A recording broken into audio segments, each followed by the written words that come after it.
جب میدان جنگ میں پاکستان نے اپنی دفاعی برتری منوائی تو سفارتی محاذ پر بھی ہماری قیادت متحرک دکھائی دی۔ دنیا کے اہم ممالک کی پاکستان سے حالیہ سفارتی مشاورت یہی ثابت کرتی ہے کہ پاکستان کا موقف سنجیدگی سے سنا جا رہا ہے۔ وزیر خارجہ اسحاق ڈار نے برطانوی وزیر خارجہ ڈیوڈ کیمی آسٹریلی ہم منصب سے ٹیلی فونک رابطہ کیا۔ سعودی سفیر سے ملاقات بھی کی گئی۔ خطے میں امن و امان سے متعلق بات چیت کی گئی۔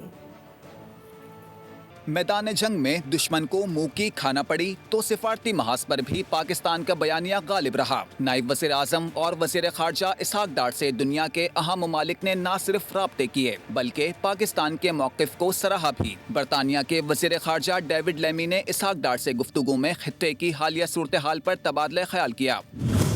انہوں نے علاقائی امن کے لیے پاکستان کی کوششوں کو سراہتے ہوئے دونوں ممالک کے درمیان قریبی سفارتی تعاون جاری رکھنے پر اتفاق کیا۔ آسٹریلیا کی وزیر خارجہ پینی وانگ کا بھی اسحاق ڈار سے ٹیلی فونک رابطہ۔ پاک بھارت کشیدگی اور سیز فائر پر گفتگو۔ دوسری جانب اسحاق ڈار کی سعودی عرب کے سفیر نواف بن سعید المالکی سے بھی ملاقات میں دو طرفہ تعلقات کے فروغ اور باہمی دلچسپی کے امور پر تبادلہ خیال۔ اسحاق ڈار نے کہا کہ سعودی عرب کی جانب سے ہر مشکل وقت میں پاکستان کی حمایت قابل ستائش ہے اور ہم اس برادرانہ رشتے کے مزید استحکام کے خواہاں ہیں۔ سبسکرائب کریں اور بیل دبائیں تاکہ کوئی خبر رہ نہ جائے۔